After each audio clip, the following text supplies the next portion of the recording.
right. Good afternoon, everyone. Welcome to 5 a.m. Club, where we talk about discipline, strategy, and wealth. And today we have Amanda Fulford, 7 year, I believe it's 7 years, 7 to 10 year real estate agent.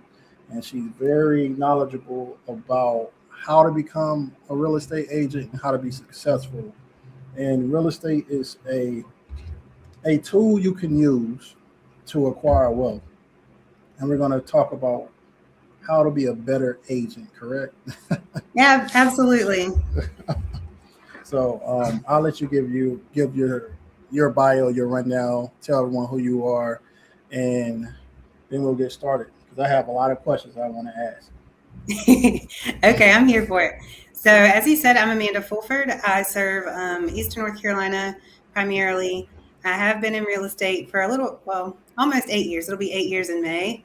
Have done all types of real estate from vacant land, luxury home sales, have helped people avoid foreclosure, um, a little bit of a lot of things. First time buyers, sellers, they might be my favorite working with sellers.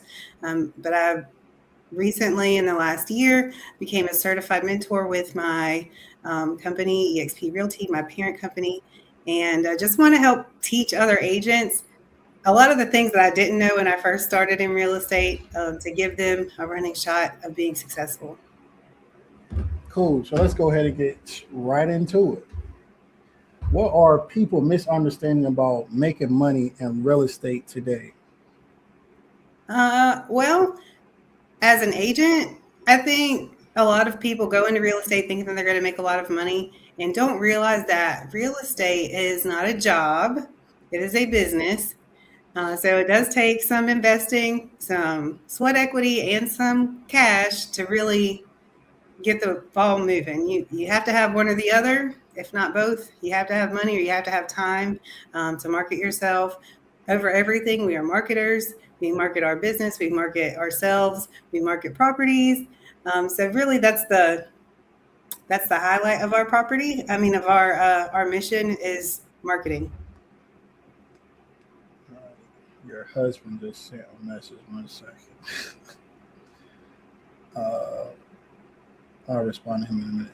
So the other question is, let's go back to business. It's not a job; it's a business. So elaborate more on that business portion versus a job, because when you have a job, you have a consistent check. You know when you're going to get paid, what you're going to do every day. So kind of break that down. What's the difference between the business of real estate and why people think it's a job? Well, a lot of people watch HGTV, and they're under the impression that we show three houses and then somebody makes an offer and we get a big check. Well, that can be true. Oftentimes, it isn't. Um, so we don't get a check until our work is done. So there could be days, weeks, months of working without reaping the reward. And it's still very much worth it. But I think when you're coming in as a new agent and something that I didn't know when I started, like there's things that we have to take care of. There are things that we have to pay for at the state level, at the national level, just to be compliant. So it's not you get your license and then somebody's going to start paying you, every other week, and get $800 or whatever. It's not a regular job. You do need to still treat it like a job. A lot of people get into real estate also thinking that you're going to have flexibility, which you can have flexibility, but you can't be so flexible that there's no structure, because no structure, you don't get paid, and you don't have anybody holding your hand. You don't have anybody telling you that you have to call a certain amount of people or post a thing on Facebook or whatever it is that you're doing to market yourself.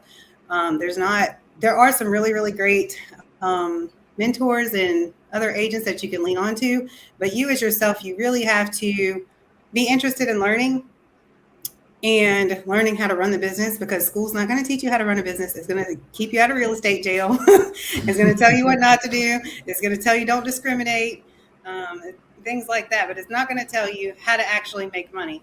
So after you pass your test, those are the things that you have to start looking at and working on is building a business, because until you start finding clients and closing deals, you're doing a lot of work and you're not making a lot of money. So, And I understand that you help other real estate agents as far as mentor them as well.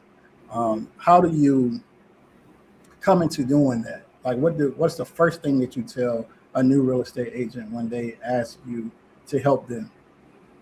yeah, so my first, when I have a new agent or even a seasoned agent that may not be quite where they're hitting their goals just yet, that's my first conversation, is finding out what their goals are, because success looks different to different people. So I have some agents that want to sell 10 houses a month, and I have some that want to sell 10 houses a year. And I have some that only want to sell one house a year. Like, their husband takes care of everything and they just want some extra spending money, $10,000 a year that they could play with would change their life. So that's really the first step, is knowing what your goals are so that I can put together a plan to help you achieve those goals.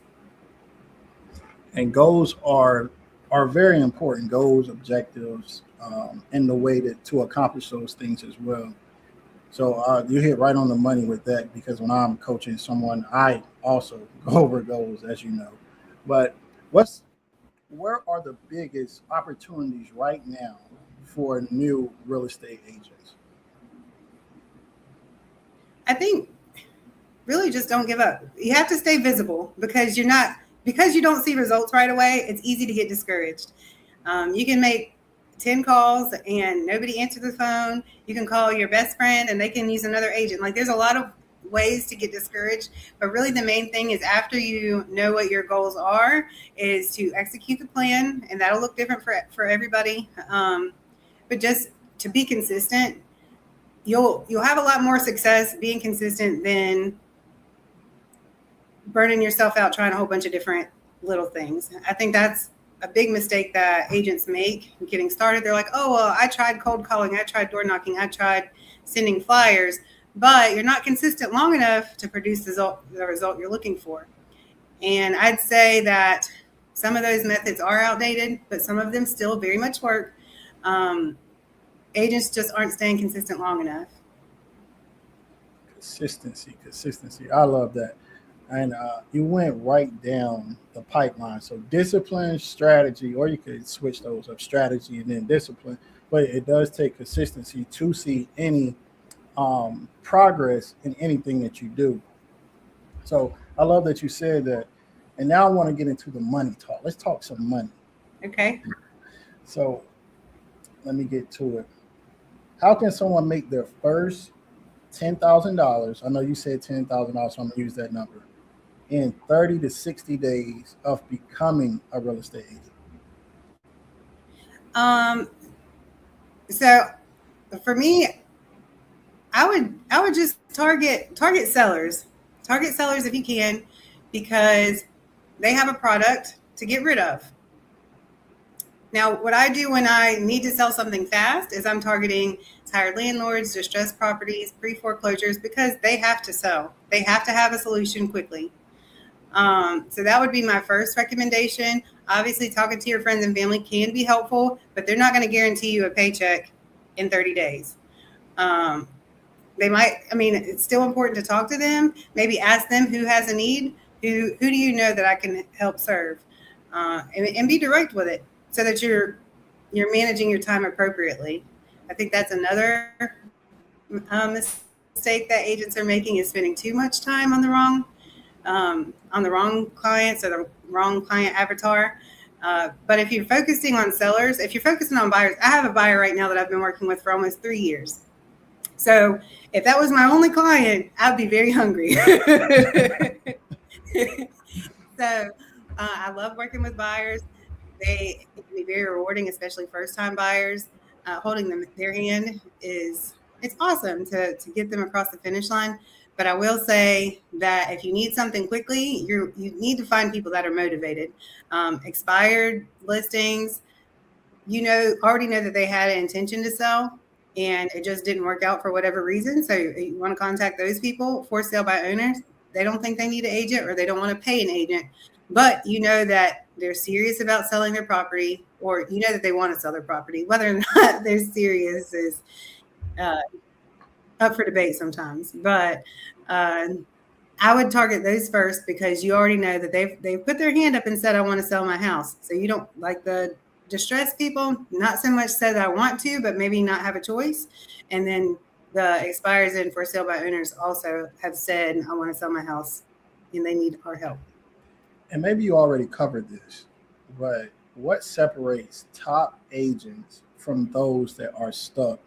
Say agents that just can't sell a home or can't find anyone to buy a home that they're trying to sell. What separates the two? I think it's training, it's training and it's consistency. Because if you do anything long enough, you're going to get the result. Just period. What happens is, and I have had this issue too. Give me just a second. What happens is, like if you go to the gym and you decide that you're going to, max out on your first day, you're probably not going to come back the next day. So the same with real estate. I don't need you to make 100 calls on Monday and then not do anything on Tuesday.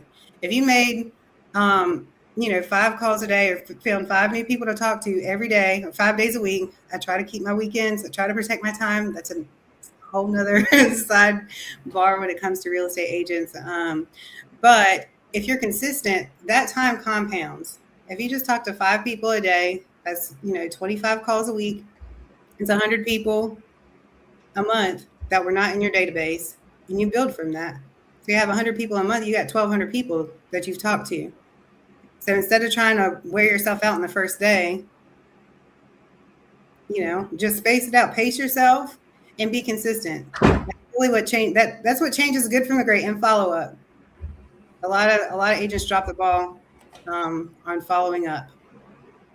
Following up, and that segues right into my next question, and that's about slow periods.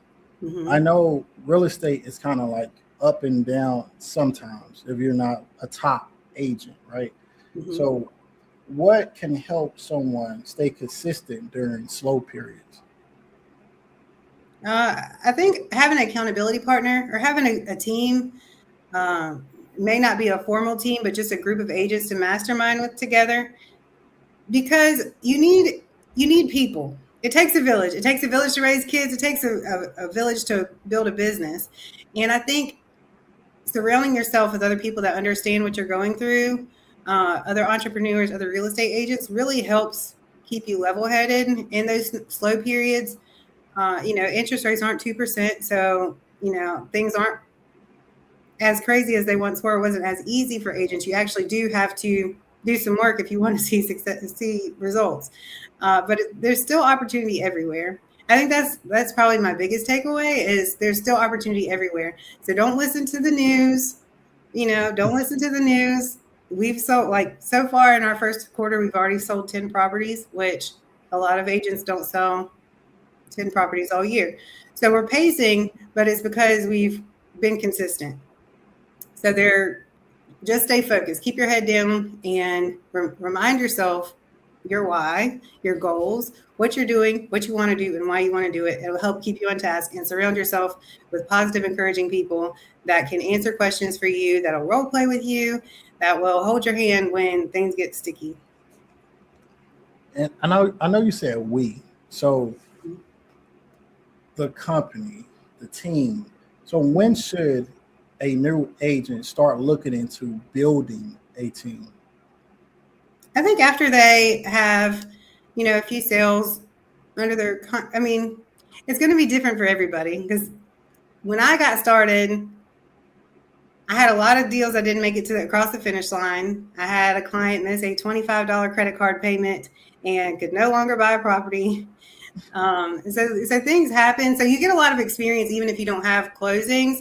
I do think that, a couple of years, probably 20, at least a dozen properties, enough to be able to understand some challenges.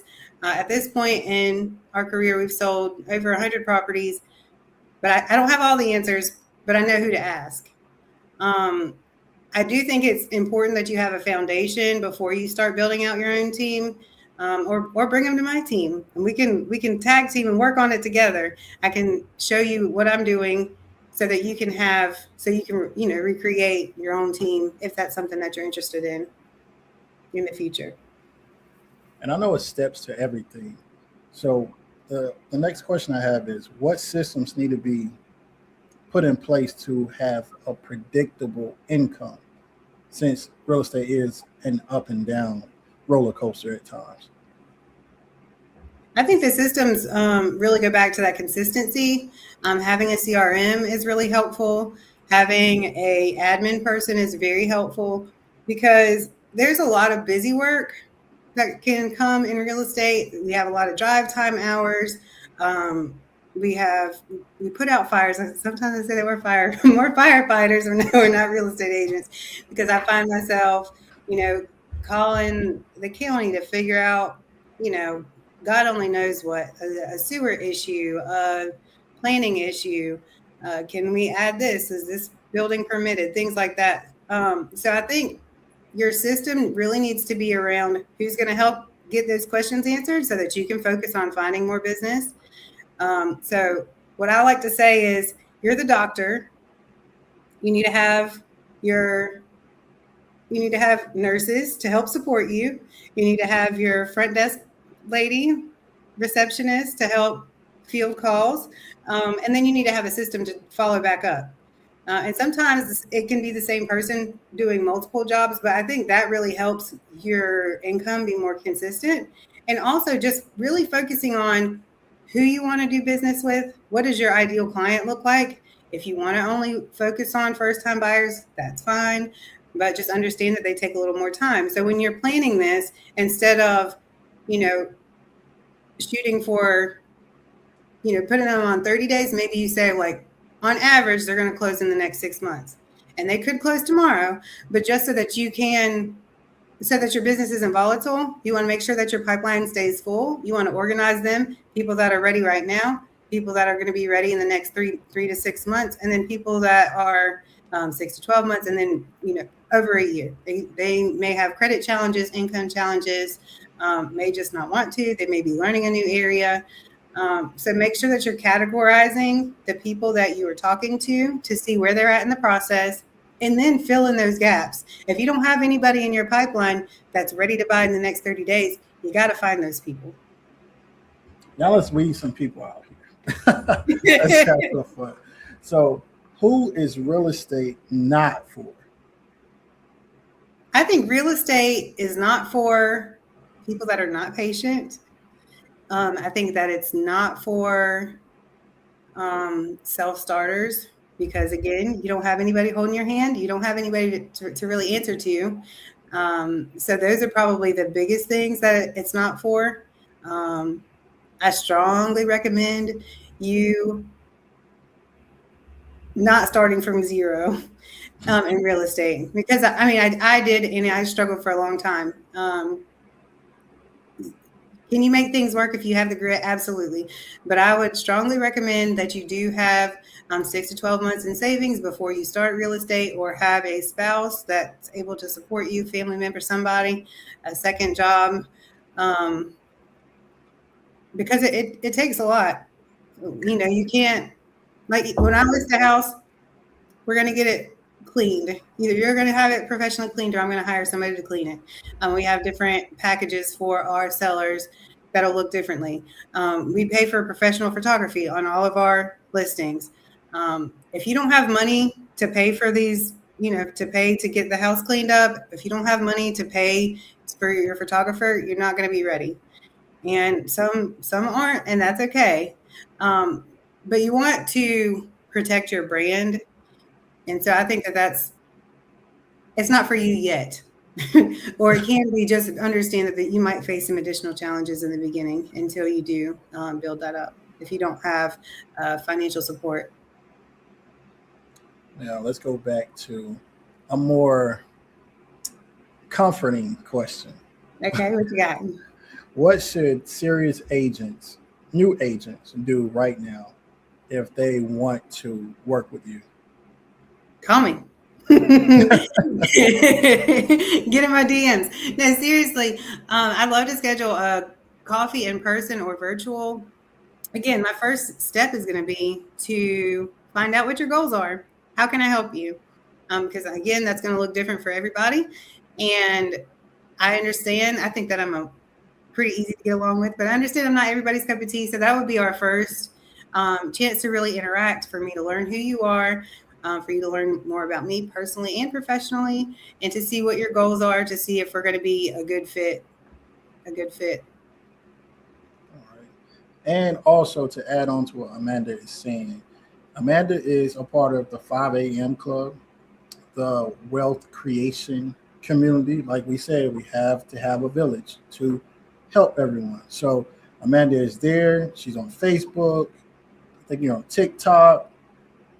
Get her number, have coffee, do whatever you need to do. But if you are serious about becoming a real estate agent, or you have your real estate license, but you haven't made any sales, you really need to talk to Amanda right now. Absolutely. Yep. I'd love to help. And just some background, a little bit more background. My first year in real estate, I only sold one house. In my second year in real estate, I also only sold one house. So I've been there through the struggle. And then in my third year, I got the Rising Star Award. In my fourth year, I got top producer and top sales agent. And then every year we have consistently grown since then. So I've been the one to struggle in the beginning. So I've been there. I paid a lot of money on coaching from a very, very popular real estate coach that was later brought to my knowledge. He had never sold a single property. So if you want somebody that really knows your pain, that's been there, I got boots on the ground experience, and I would love to help you. I'd love to partner with you and help you grow. Yeah. In your own words, who is this opportunity perfect for? I think it's perfect for a brand new agent, but not just any brand new agent, because like I said, there's a lot that we don't know in the beginning. So you have to be coachable. I'm willing to work with brand new agents as long as you're coachable. Every day is not going to be easy, but you have to, if you don't do the work, if nothing changes, nothing changes. So there's only but so much I can do to help you if you won't put in the work yourself. If you're coachable, you're clear about what your goals are, or you're open to having a conversation so that we can get clear together, this is perfect for you. If you've been an agent for God only knows how long, and you haven't sold a house yet, or you have, maybe you sold a bunch of houses, but with the market shifting, you're having challenges of navigating where we are right now and how to market yourself differently. This is perfect for you too, just to get a fresh set of eyes, a different perspective. This is for you too. Thanks, Amanda, for everything that you do for the community, what you do for real estate agents. And if you have anything else to say before we end the call, please let the audience know. Yeah, I don't. I just appreciate everyone for spending time with me this evening. I would love to chat with you, even if you don't need my support. I would love to be a referral partner. Again, so I serve Eastern North Carolina, Greenville, Washington, and New Bern area, but I have partners internationally in all 50 states and in 26 different countries. So if you need a real estate agent anywhere, I am happy to get you connected with someone that can help you. Thank you, Amanda, for joining. And this is 5 a.m. Club. Develop discipline, develop strategy, and build wealth. Thank you, everyone. Yep. Thank you.